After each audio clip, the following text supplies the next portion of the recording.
Hello दोस्तों, पवन teaching centre में आपका स्वागत है। पेन पेपर हाथ में है, 10वां के सिविक्स यानी कि पॉलिटिक्स राजनीतिक शास्त्र के बुक हाथ में है। तो बने रहे पवन टीचिंग सेंटर के साथ, पढ़ते रहें, यूँ आगे बढ़ते रहें। जैसा कि हम लोग पहला पार्ट इसको कर चुके हैं, आज हम लोग करने जा रहे हैं इसका कितना पार्ट, सेकेंड पार्ट। तो देर ना करते हुए चलते, पढ़ लो चाहे कहीं से, समझ में तो आएगा यहीं से। कौन-सी पीटीसी। कोई भी समाज अपने में व्यापक विविधताओं और विभिन्नताओं को अस्थायी तौर पर खत्म नहीं कर सकता है, पर इन अंतरों, विभेदनों और विविधताओं का आदर करने के लिए उसे सत्ता में साझेदारी बनाकर समाज में सहयोग, सामंजस्य एवं अस्थायित्व का सृजन किया जा सकता है। किसका सृजन किया जा सकता है? अस्थायित्व का सृजन किया जा सकता है। इस काज के लिए, इस सृजन करने के लिए, यानी कि सत्ता में समानता बनाने रखने के लिए उसको डायरेक्ट तो ला नहीं जा सकता, लेकिन लाने की कोशिश किया जा सकता है। इसके लिए लोकतांत्रिक व्यवस्थाओं सबसे अच्छी होती है। इसके लिए सबसे अच्छा व्यवस्था कौन सा है कि सभी को समानता रूप में लाया जाए? लोकतांत्रिक व्यवस्था है, क्योंकि आधुनिक लोकतांत्रिक व्यवस्थाओं में सत्ता की साझेदारी के बहुत सारे प्रावधान किए गए हैं। यही कारण है कि आधुनिक लोकतांत्रिक में सत्ता के लिए बहुत सारे प्रावधान किए गए हैं। छोटा मोटा नहीं, बहुत सारे प्रावधान किए गए हैं कि किस तरीक़ा से लोकतांत्रिक व्यवस्था को चलाया जा सके। आइए अब देखेंगे कि लोकतंत्र में यह काम कैसे करते हैं, किस तरीक़ा से यह लोकतंत्र में काम किया जाता है, जिसके बारे में हम लोग क्या करेंगे, समझेंगे और क्या करने का प्रयास करेंगे, देखने का प्रयास करेंगे। लोकतंत्र में विभिन्नता सामाजिक समूहों जैसे भाषाई, धार्मिक एवं अन्य समूहों के बीच सत्ता का बंटवारा होता है। जैसे अगर देखा जाए, लोकतंत्र में होता है जो सामाजिक बंटवारा होता है, सामूहिक होता है, भाषी होता है, धार्मिक होता है, और अन्य समूहों के बीच सत्ता में क्या होता है, बंटवारा होता है। बेल्जियम के सामुदायिक सरकार में फ्रेंच, बेल्जियम के सामुदायिक सरकार में कुछ फ्रेंच, डच, बेल्जियम में देखे सरकार के में फ्रेंच का देख लीजिए, डच भाषीय मंत्रियों की समान संख्या इस बात का उदाहरण है। विश्व में बहुत सारे संविधान में सामाजिक रूप से कमजोर समुदाय एवं महिलाओं को विविधिकाएं एवं प्रशासन में हिस्सेदारी देने के लिए विशेष व्यवस्था की गई है। अगर देखा जाए, अलग अलग संविधान में, अलग अलग हिस्सों में महिलाओं को, अन्य समुदाय जो वंचित रह चुके हैं इससे, उस सभी को विधायिका में यानी कि प्रशासन में हिस्सेदारी लेने के लिए एक विशेष प्रबंध किया गया, जिसको हम लोग कहते हैं छूट देने के लिए। महिलाओं को 10% देखते हैं, हर एक राज्य में महिलाओं को 10%, 20% सरकारी नौकरी में छूट दिया जाता है, क्योंकि उसमें अधिक मात्रा में महिलाएं आ सके, अपना योगदान उसमें दे सके। हमारा भारतीय संविधान भी इनमें से एक है, जहां महिलाओं की सत्ता में साझेदारी सुनिश्चित करने के लिए बहुत सारे विशेष प्रावधान किए गए हैं। यही कारण है कि अगर देखा जाए तो महिलाओं को सत्ता में साझेदारी करने के लिए बहुत सारे विशेष प्रावधान दिए गए हैं। कौन कौन? इसी तरह से हमारे संविधान में अल्पसंख्यक, जो पिछड़ा वर्ग हैं, जो कम, जिनकी संख्या क्या है, कम है, वो अल्पसंख्यक कहलाता। कमजोर समुदाय के लोग, कौन लोग? कमजोर समुदाय के लोग के लिए भी विशेष व्यवस्था की गई। इस सभी चीज़ के लिए विशेष तरीका से व्यवस्था किया गया हमारा संविधान में। किसको? के लिए अल्पसंख्यक। अल्पसंख्यक कहते हैं किसको? जिस समाज, जिस धर्म या जिस लोगों की संख्या क्या हो, कम हो, उसे अल्पसंख्यक कहते हैं। या उसका समुदाय के लोग क्या हो, कमजोर लोग हो, यानी कि गरीब वर्ग में हो, ज़्यादा उनके पास हैसियत ना हो, उस लोग को विशेष प्रकार की छूट दी गई। कैसा छूट दी गई, जो हम लोग समझने का प्रयास करते हैं। दोस्तों, यदि आप इस वीडियो को देख रहे हैं, आपको अच्छा लग रहा है, तो दोस्तों के साथ एक बार ज़रूर शेयर कीजिए। चैनल पर पहली बार हैं, चैनल को सब्सक्राइब कर लीजिए। समझ में आता है तो नीचे लाइक भी आपको कर सकते हैं, नहीं समझ में आता तो डिसलाइक भी कर सकते हैं। कौन तांत्रिक? लोकतांत्रिक। व्यापारी, कौन पारी? व्यापारी। कौन पति? उद्योगपति। कौन किसान। कौन शिक्षक। कौन औद्योगिक। मजदूर जैसे संगठित हित समूह सरकार के विभिन्न समितियों में प्रतिनिधित्व बनकर सत्ता में भागीदारी करता है। अगर देखा जाए तो लोकतंत्र में व्यापारी में, उद्योग में, किसान, शिक्षक में, औद्योगिक में, मजदूर में, संगठित के हितों में, अलग अलग चीज़ों में क्या कर सकता है, समिति में प्रतिनिधित्व बनाकर भागीदारी कर सकता है। यहाँ अपने हितों के लिए किसके लिए? अपने हितों के लिए। सरकार पर अप्रत्यक्ष रूप से दबदबा डालकर, किसके रूप में? सरकार पर। कौन रूप में? अप्रत्यक्ष रूप में। क्या डाल के? दबदबा। दबदबा मतलब कुछ सरकार को फोर्स करके। प्रत्यक्ष नहीं, अप्रत्यक्ष मतलब कुछ डायरेक्टली नहीं, इनडायरेक्टली। इससे फैसलों को प्रभावित कर सत्ता में अप्रत्यक्ष रूप से हिस्सेदारी करते हैं। मतलब कहने का मतलब सरकार के द्वारा कोई नियम बनाया गया, उस नियम को लोगों के द्वारा क्या कर दिया गया? विरोध किया गया। सरकार को लगा कि नहीं, विरोध ज़्यादा हो जाएगा जिससे हमारा सरकार गिर सकता है, इसलिए वो जो रूल बनाया था, नियम बनाया था, उस नियम में क्या कर दिया गया? संशोधन कर दिया गया। संशोधन करके वो नियम को बदल दिया गया। तो कह सकते हैं नियम तो बना रहा था सरकार, लेकिन जनता जब उसको विरोध किया था, नियम को बदल दिया गया। तो कह सकते हैं जनता की ये बदला कब? जब जनता चाह रहा था तब। तो कह सकते हैं कि जनता के द्वारा ही नियम बनाया गया। इसी को कहते हैं अप्रत्यक्ष रूप में हिस्सेदारी कर सकता है। ऐसे विभिन्न समुदाय जब सक्रिय हो जाते हैं, तब किसी एक समूह का समाज के ऊपर प्रभुत्व कायम नहीं हो सकता। इस तरीके से अगर एक सक्रिय काज हो गए, देखा जाए किसी पे समूह में समाज रूप से प्रभुत्व कायम नहीं कर सकता अगर समूह सक्रिय हो गए। यानी कहने का मतलब एक डायरेक्ट अपना पक्ष नहीं ले सकता है। सभी समुदाय लोग जुड़ जाएंगे, जुड़ के एक साथ रहेंगे, तो कोई भी सरकार है जो एक साथ उसका क्या कर सकता है? अपने मन के मुताबिक जैसा चाहे वैसा सरकार नहीं चला सकता है। जनता के हिसाब से, जनता के मन के हिसाब से उसको सरकार को क्या करना पड़ेगा? चलाना पड़ेगा। यदि कोई एक समूह सरकार के ऊपर अपने हितों के लिए नीति बनाने के लिए दबदबा डालता है, अगर कोई एक समूह है जो सरकार को अपने हित के लिए, यानी कि हमको जैसे देखते होंगे होता है कि ओबीसी के संरक्षण दिया जाए, इसको अपना हित, जिसमें किसको हित होगा? सिर्फ ओबीसी वाले को फायदा मिलेगा। अपने हितों के लिए नीति कोई दबाव डालना चाहता है, तो दूसरे समूह प्रतिकार में दबाव डालता है, और दूसरे समूह क्या कहता है कि नहीं ऐसा नहीं होना चाहिए, आरक्षण नहीं मिलना चाहिए, ऐसा भी कह सकते हो। उसको विरोध में क्या कहता है? दबाव डालता है कि नीतियों इस तरह न बनाई जाए। ऐसा दबाव डालता है कि जो आप सरकार जो नीति बनाया जा रहा है, इसके दबाव में आके बनाया जा रहा है जनता के, उस तरह का नीति नहीं बनाया जाए। सरकार को भी ऐसे में पता चलता है कि समाज के विभिन्न वर्ग क्या चाहते हैं, और सरकार को भी ऐसे पता चलता है कि समाज के विभिन्न वर्ग है जो क्या चाहते हैं, तथा उन्हें सत्ता में कैसे और कितनी मात्रा में हिस्सेदारी बनाया जाए। और यही होता है कि उनका सत्ता में कितनी मात्रा में हिस्सेदारी बनाया जाए, कि उसमें सत्ता कहने का मतलब उनको कितने सीट को रखा जाए, इस सत्ता में आकर बैठ के, यानी कि सरकार के द्वारा सरकार चला सके, इसमें अपना शासन राज पर कर सके। राजनीतिक दल सत्ता में साझेदारी का सबसे जीवंत स्वरूप है। राजनीतिक दल देखा जाएगा सत्ता में साझेदारी है। अगर आप चाहते हैं कि सत्ता में साझेदारी करें, यानी कि आप भी चाहते हैं कि समाज को सेवा करें, तो एक ही चीज है, क्या चाहिए? साझेदारी। सबसे चाहिए राजनीतिक दल। किसी राजनीतिक दल के द्वारा आप जुड़ जाइए, वो भी कोई भी हो सकता है, कांग्रेस हो सकता है, बीजेपी हो सकता है, आम जनता पार्टी होता है, आरजेडी हो सकता है, जदयू हो सकता है, किसी के माध्यम से राजनीतिक दल के माध्यम से जुड़ के सत्ता में आप साझेदारी बन सकते हैं, उसके द्वारा नियम कानून चला सकते हैं। राजनीतिक दल सत्ता के बंटवारे के वाहक में से मोल तोल करने वाले सशक्त माध्यम होता है। अगर देखा जाए राजनीतिक दल जितना भी है, सत्ता के बंटवारे के लिए वाहकों से मोल तोल करने वाले सबसे क्या होता है? इस सशक्त माध्यम होता है।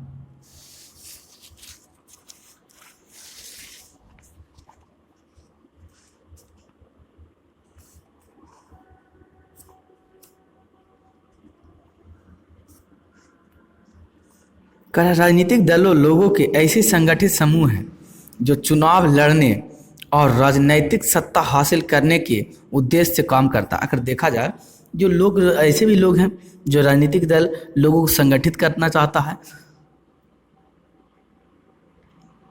चुनाव लड़ने, राजनीतिक सत्ता हासिल करने के लिए उद्देश्य करता है। क्योंकि राजनीतिक सत्ता में साझेदारी करे कुछ होगा जब राजनीतिक दल से जुड़ेगा और जुड़ के एक समूह बनाएगा। समूह बनाकर क्या होगा? चुनाव लड़ेगा, चुनाव लड़ के जीतेगा, तब ने तो जाकर सरकार के रूप में क्या करेगा? जनता सत्ता में साझेदारी करेगा। अतः विभिन्न राजनीतिक दल, कौन दल? राजनीतिक दल सत्ता प्राप्त करने के लिए प्रतिस्पर्धा के रूप में काम करते हैं। सब जितना भी राजनीतिक दल है, जो भी हो, उस सब सत्ता को राजनीतिक चलाने के लिए सत्ता में क्या करता है? प्रतिस्पर्धा के काम करती है। उनकी आपसी प्रतिद्वंद्व यह सुनिश्चित करता है कि सत्ता हमेशा किसी एक व्यक्ति का, जो कह रहा है कि इसमें करता है कि सत्ता हमेशा किसी एक व्यक्ति का संगठित व्यक्ति समूह के हाथ में ना हो। ये चाहता है, हर एक चीज चाहता है कि राजनीतिक दल चाहता है कि सत्ता किसी एक व्यक्ति के हाथ में ना हो, यानी अलग अलग लोगों के साथ में सत्ता की साझेदारी हो। उनकी आपसी प्रतिद्वंद यह निश्चित करती है कि सत्ता हमेशा क्या चीज़, सत्ता हमेशा किसी एक व्यक्ति के संगठित समूह के हाथ में ना हो। सत्ता किसी एक के हाथ में नहीं होना चाहिए, अलग अलग लोगों के हाथ में होना चाहिए। अगर हम राजनीतिक दलों के इतिहास पर गौर करें तो पता चलता है कि सत्ता बारी बारी से अलग अलग विचारधाराओं के समूह और वाले राजनीतिक दलों के हाथ में आती जाती रहती है। मतलब कुछ सत्ता का कहने का मतलब हुआ क्या चीज, पार्टी। सत्ता कहने वाला पार्टी क्या होता है, ऐसा देखा जाए कि आप चर्चा कीजिएगा तो हमेशा नहीं रहता। पहले कांग्रेस था, फिर बीजेपी आया, फिर हो सकता है बदल जाए, कोई और सत्ता आ जाए। यानी कि बारी बारी से क्या होता है, बदलते रहते हैं। कोई एक सत्ता फिक्स नहीं रहता कि वही हमेशा क्या करेगा, अपना सरकार चलाते रहेगा। सत्ता की साझेदारी का प्रत्यक्ष रूप तब भी दिखता है जब दो या दो से अधिक दल मिलकर चुनाव लड़ते हैं। कब दिखता है सत्ता में साझेदारी देता प्रत्यक्ष रूप से, दो या दो से अधिक दल क्या होते हैं, चुनाव, अधिक दल मिलकर चुनाव लड़ते हैं। अब जब सत्ता बनाना चाहता है तो जिसको हम लोग को जी कहते हैं गठबंधन, महागठबंधन। जैसे अभी देखिए बीजेपी को हराने के लिए क्या चाहिए, कांग्रेस महागठबंधन बनाइए। सभी सत्ता दल क्या हो गए, जुट गए हैं और जुड़ के एक नया सत्ता दल बनाया है, जिसमें क्या होगा, चुनाव लड़के जीत के अपना सरकार बनाने का प्रयत्न करेगा। सरकार का गठन करती है, इसलिए सत्ता की साझेदारी का सबसे अत्यंत रूप गठबंधन की राजनीति। किसकी राजनीति, गठबंधन की राजनीति या गठबंधन की सरकार में दिखता है। गठबंधन की राजनीति क्या हो, इसी को कह सकते हैं गठबंधन की कोची कौनकार सरकार। जब विभिन्न विचारधाराओं, विभिन्न सामाजिक समूहों और विभिन्न क्षेत्रीय और स्थानीय हितों वाले राजनीतिक दल एक साथ हैं, कौन सा, एक साथ एक समय में सरकार के एक स्तर पर सत्ता में साझेदारी करते हैं। अगर जब देखा जाए, जब सत्ता में विभिन्न दलों के लोग एक साथ मिलकर गठबंधन के रूप में सत्ता, जैसे अभी बिहार में कुछ है कांग्रेस और जदयू का कुछ सरकार चल रहा है, उसी दोनों का आरजेडी और जदयू का क्या चल रहा है, मिल के संगठन गठबंधन बना के क्या चल रहा है, सरकार चल रहा है। इसी प्रकार से और भी गठबंधन का हम एग्जाम्पल दे सकते हैं। बहुत सारे राज्यों में क्या है, जैसे महाराष्ट्र के देख लीजिए, महाराष्ट्र में भी कांग्रेस ने बीजेपी और वहाँ पर समाज जन पार्टी का वहाँ पर सरकार चल रहा है गठबंधन बनाकर। लोकतंत्र में विभिन्न हितों, कौनतंत्र, लोकतंत्र में विभिन्न हितों एवं नजरिए की अभिव्यक्ति संगठित तरीके से राजनीतिक दलों के अलावा जनसंघर्ष एवं जन आंदोलन के द्वारा भी होता है। ऐसा नहीं है कि राजनीतिक दल ही सिर्फ चलाता है। अब जन आंदोलन हो गया, राजनीतिक जैसे कैब देखे होंगे, CRCN और किसान बिल लाया गया था, तो क्या हुआ था, सरकार के द्वारा तो नियम बना दिया गया, लेकिन जनता इतना विरोध किया कि किसान बिल को क्या करना पड़ा, वापस लेना पड़ेगा। तो कह सकते हैं कि सारे राजनीतिक दल ही संगठन बनाकर नहीं, दल बनाकर काम कर सकता है। यहाँ जनता भी आंदोलन कर सकता है संगठन बना के, और सरकार को बात मानना पड़ता है। जैसे किसान आंदोलन में देखिए क्या हुआ, सरकार को बात मानना पड़ा।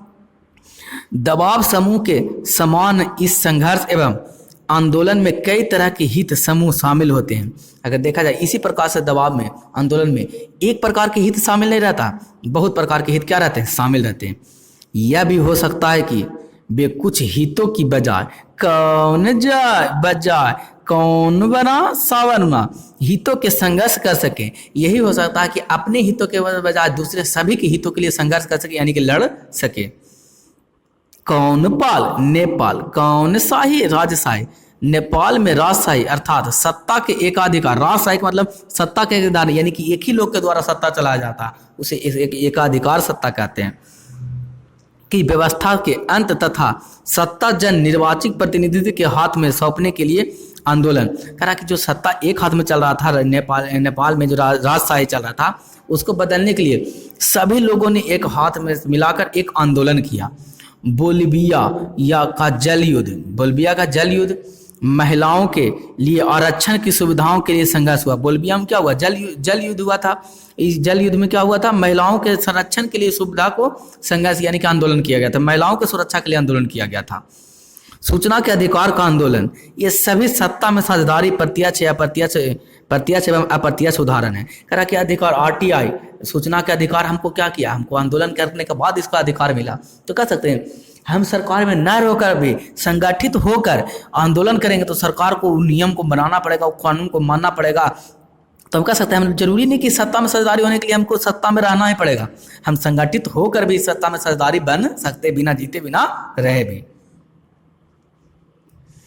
लोकतंत्र में सरकार की सारी शक्तियां किसी एक अंग में सीमित नहीं है। लोकतंत्र में अगर देखा जाए जो भी सारी शक्तियां किसी एक के लिए, एक ही में नहीं है, सबके लिए सब शक्ति क्या किया, बांटा हुआ, बल्कि सरकार के विभिन्न अंगों के बीच सत्ता का बंटवारा होता है। जहां यहाँ जैसे अलग अलग बंटवारा होता है, जैसे मुख्यमंत्री, तो मुख्यमंत्री सिर्फ पूरा नहीं चलाएगा, मुख्यमंत्री राज्य के चलाने के लिए, विदेश में राज्य को चलाने के लिए, अर्थव्यवस्था के लिए चाहिए अर्थव्यवस्था मंत्री चाहिए, परिवहन रोड को चलाने के लिए परिवहन मंत्री चाहिए, कृषि को चलाने के लिए कृषि मंत्रालय चाहिए। यानी कहने का मतलब अलग अलग प्रकार के सभी शक्तियों को क्या कर दिया गया, बांट दिया गया। यहाँ बंटवारा सरकार के एक ही स्तर पर होता है। यहाँ बंटवारा सरकार के कई स्तर पर होता है, एक स्तर पर होता है।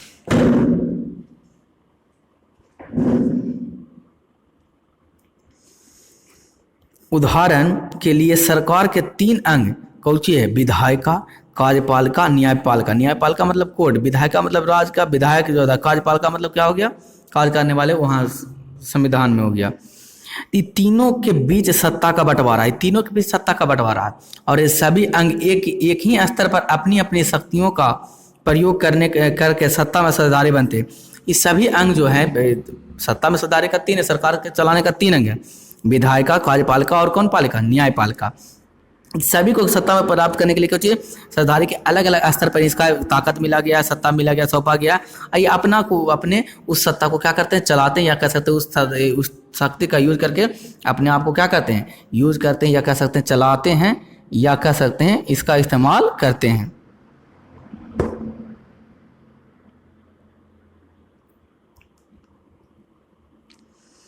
सत्ता के ऐसे बंटवारे से किसी एक अंग के पास सत्ता के ऐसे बंटवारे किसी एक अंग के पास, कौन अंग के पास, किसी एक अंग के पास का जवाब और एवं उसके दुरुपयोग की संभावना खत्म हो जाती है।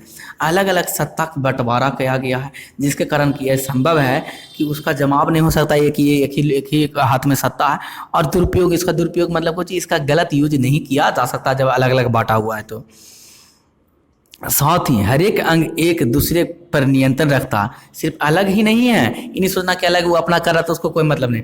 कार्यपालिका को विधायिका पर है, अब विधायिका को दोनों के देख रहा है, न्यायपालिका देख रहा है, सब एक दूसरे को, कोई भी गलती करेगा तुरंत उसको रोकेगा, यानी कि उस पर हस्तक्षेप करेगा, यानी कि एक दूसरे पर नियंत्रण भी है इसमें। इसी नियंत्रण को संतुलित की व्यवस्था भी कहते हैं। ऐसे नियंत्रण को क्या कहते हैं, संतुलन व्यवस्था, संतुलन व्यवस्था, यानी कि कार्यपालिका को विधायिका पर, विधायिका को न्यायपालिका पर, इसी तरीका से तीनों राउंड चल रहा है। जैसे कहने का मतलब कार्यपालिका किसको विधायिका पर बनाया जाएगा, विधायिका न्यायपालिका पर बनाया जाएगा, न्यायपालिका कार्यपालिका पर। इसी प्रकार से तीनों सर्किल चलेगा, सब एक दूसरे से कंजुडेड है। इन्हीं की विधायिका अलग, कार्यपालिका अलग है, विधायिका अलग है, न्यायपालिका अलग है। कैसे, कार्यपालिका बी से विधायिका, एन से न्यायपालिका, ये तीनों एक दूसरे से क्या है, जुड़े हुए, एक सर्किल में काम कर रहे हैं। विश्व के बहुत सारे लोकतांत्रिक देश जैसे अमेरिका, भारत आदि में यह व्यवस्था अपनाई गई है। जैसे बहुत सारे देश में ऐसा अपनाया गया, जैसे भारत में अभी फिलहाल में चल रहा है कुछ, अमेरिका में, भारत में एक एग्जाम्पल दूगो दिया हुआ है यहाँ पर। सरकार के एक स्तर पर सत्ता के ऐसे बंटवारे को हम सत्ता का क्षैतिज वितरण कहते हैं। इस तरीके से कार्यपालिका, न्यायपालिका और उच्च न्यायपालिका विधायिका है। इस तरीके से बंटवारे को हम लोग कौन बंटवारा कहा जाता है, वितरण, क्षैतिज वितरण कहा जाता है। कौन देने एक बात, ध्यान देने एक बात, कौन लर है तो क्लियर है, पढ़ लो चाहे कहीं से, समझ में आएगा यहीं से। दोस्तों यदि आपको वीडियो अच्छा लगा, इस चैनल पर पहली बार है तो वीडियो को लाइक कर दीजिए, अच्छा नहीं लग रहा तो डिसलाइक कर दीजिए, कोई दिक्कत नहीं। आपको अच्छा लगा हमको कहने और नहीं करने से तो आप करने देंगे चाहे नहीं करेंगे। अच्छा लगेगा तो आप खुद कर देंगे, नहीं अच्छा लगेगा तो डिसलाइक भी खुद कर दीजिएगा। फिर भी बोलना काम है, अगर आप अच्छा लग रहा तो दोस्तों के साथ जरूर एक बार शेयर कर दीजिएगा। पहली बार है चैनल पर, चैनल को सब्सक्राइब कर लीजिएगा। आगे हम लोग चलते हैं। सत्ता में साझेदारी कि दूसरी कार्य प्रणाली में सरकार के विभिन्न स्तरों पर सत्ता का बंटवारा होता है। सत्ता के ऐसे बंटवारे को हम सत्ता का ऊर्ध्वाधर वितरण कहते हैं। कौन वितरण? ऊर्ध्वाधर वितरण कहते हैं। इस तरह की व्यवस्था में पूरे देश के लिए एक समान सरकार होती है। अब ऐसी व्यवस्था में पूरा देश के लिए कैसा सरकार होता है? समान सरकार होता है। प्रांतीय और क्षेत्रीय स्तर पर अलग अलग सरकारें होती है। प्रांत स्तर पर अलग सरकार होता है, क्षेत्रीय स्तर पर अलग सरकार होता है। दोनों के बीच सत्ता के स्पष्ट बंटवारे की व्यवस्था संविधान या लिखित दस्तावेज के द्वारा की जाती है। अगर देखा जाए दोनों के बीच सत्ता के स्पष्ट बंटवारे की व्यवस्था संविधान या लिखित दस्तावेज के द्वारा किया जाता है। केंद्रीय राज या क्षेत्रीय स्तर की सरकार के नीचे की स्तर के सरकारों के बीच सत्ता का बंटवारा होता है। देखा जाए केंद्र राज्य के बीच या उसके केंद्र से नीचे जो राज्य सरकार है उसके बीच, इस सब का क्या होता है? सत्ता का बंटवारा होता है। इसे हम अस्थायी स्वशासन के नाम से भी जाना जाता है। अस्थायी शासन यानी सत्ता को बंटवारा केंद्र सरकार और राज्य सरकार के बीच में सत्ता का बंटवारा को कौन सा शासन कहते हैं? स्थानीय शासन कहते हैं, स्वशासन कहते हैं। यानी कि राज्य द्वारा कौन शासन कहलाएगा? स्थानीय स्वशासन कहलाएगा। कह रहा सत्ता के इस बंटवारे को आमतौर पर संघवाद के नाम से जाना जाता है। सत्ता के इस बंटवारा को आमतौर पर कौन नाम से जाना जाता है जी? तो संघवाद के नाम। संघवाद कौन वाद? संघवाद। आधुनिक कौनिक आधुनिक कौन तंत्र? लोकतंत्र में सत्ता के कौनदारी साझेदारी की कौन प्रणाली कार्य प्रणाली का सबसे कौन प्रिय लोकप्रिय कौन रूप सब रूप है। ये आधुनिक लोकतंत्र के सत्ता के कार्यप्रणाली का सब रूप है। संघीय शासन व्यवस्था कौन शासन? संघीय शासन कौन व्यवस्था एकात्मक शासन व्यवस्था से उलट है। अगर देखा जाए संघीय शासन व्यवस्था एकात्मक से उलट है। एकात्मक संघीय व्यवस्था पूरे देश पर एक ही लोग शासन करे। और संघीय शासन क्या होता है? दो लोग, राज्य में राज्य सरकार और केंद्र में केंद्र सरकार काम करे। केंद्र सरकार पूरे भारत को देखेगा और राज्य सरकार अपना अपना राज्य को देखेगा। इस संघीय शासन कहलाएगा। एकात्मक शासन राज्य सरकार नहीं होगा, सिर्फ संघीय सरकार एक सरकार होगा जो पूरे देश को देखेगा, जिसमें शासन का एक ही स्तर होता है, बाकी इकाई उसके अधीन काम करती है। प्रांतीय इकाई को केंद्र सरकार के आदेश का पालन करना पड़ता है। प्रांतीय मतलब राज्य का जो अधिकारी है वो जो केंद्र जो अधिकार दे देगा वो अधिकार को क्या करना पड़ेगा? पालन करना पड़ेगा, या कह सकते उसका मानना पड़ेगा। पढ़ लो चाहे कहीं से समझ में आएगा यहीं से। कौन देने योग्य बात? ध्यान देने योग्य बात। कौन लर है? क्लियर है। हम संघीय शासन व्यवस्था की विशेषताओं को निम्नलिखित रूप में अंकित करते हैं। ये क्या दिया हुआ? जो संघीय शासन है उसके निम्नलिखित विशेषताएं। पहला विशेषता देखते हैं।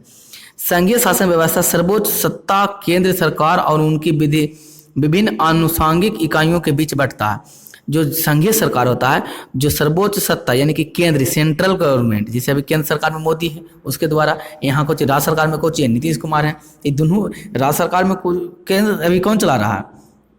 नीतीश कुमार चला रहे हैं। लेकिन केंद्र सरकार में कौन चला रहा है? नरेंद्र मोदी चला रहे हैं। नरेंद्र मोदी पूरे भारत को दायित्व है उनको देखभाल करना, लेकिन नीतीश कुमार का सिर्फ अपने राज्य का देखभाल करना। यही क्या होगा? केंद्र सरकार और राज्य सरकार में अंतर हो गया, इसी का बंटवारा है। दूसरा पॉइंट करा, संघीय व्यवस्था में दोहरी सरकार होती है। दोहरी सरकार मतलब कुछ ऊपर केंद्र सरकार है, नीचे में राज्य के अपेक्षा राज्य सरकार, यह कहते हैं दोहरी सरकार।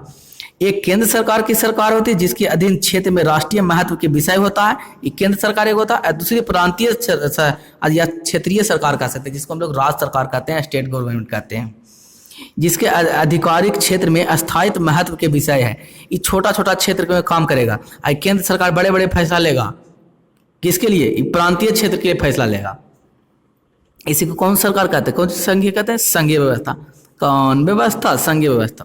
अगला पॉइंट पे करा, प्रत्येक स्तर की सरकार कौन स्तर? प्रत्येक स्तर कौन कार? सरकार अपने क्षेत्र में कौन स्वायत्ता होती है और अपने अपने कार्य के लिए लोगों के प्रति जवाबदेही एवं उत्तरदायित्व होता है। प्रत्येक स्तर पर सरकार प्रत्येक राज्य में अपने क्षेत्र में वहाँ का भी राजा, जैसे यहाँ पर कुछ भी होगा तो कौन जवाब दे, नीतीश कुमार जवाब दे। लेकिन भारत में कहीं भी कुछ होने लगेगा तो अंतिम में जाके केंद्र सरकार को, अगर भारत सरकार से नहीं बनेगा तो केंद्र सरकार को उसको क्या करना पड़ेगा, उससे उसके समस्या को हल करना पड़ेगा। इसी को कहते हैं सत्ता में समझदारी, या कह सकते हैं सत्ता में दोनों तरफ से साझेदारी। पढ़ लो चाहे कहीं से, प्रश्न तो बनेगा यहीं से, कौन देने योग बा, ध्यान देने योग बा।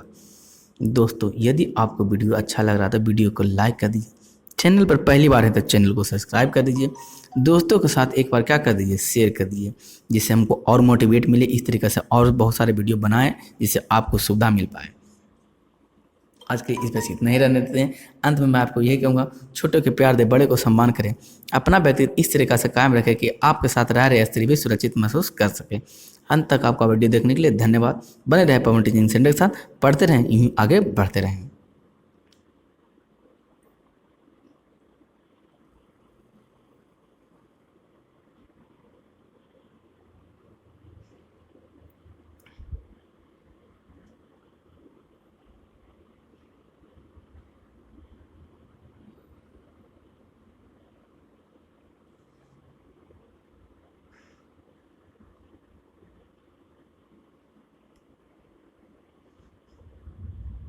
पढ़ लो चाहे कहीं से, प्रश्न तो बनेगा समझ में आएगा यहीं से, कौन देने योग बा, ध्यान देने योग बा।